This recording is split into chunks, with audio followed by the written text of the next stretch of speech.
ำซ้ำสองเสียงพายุกองเหมือนเสียงของมัจจุราชน้ำท่วมที่ไหน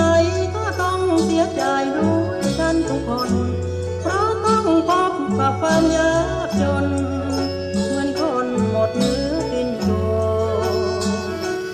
บ้านที่ก็ถูกน้ำท่วมเหมือนกัน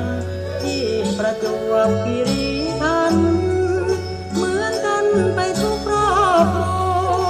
วพื้นนาก็ร่มไรแตงก็จมเสียหายไปทั่วที่จริงเหมือนคน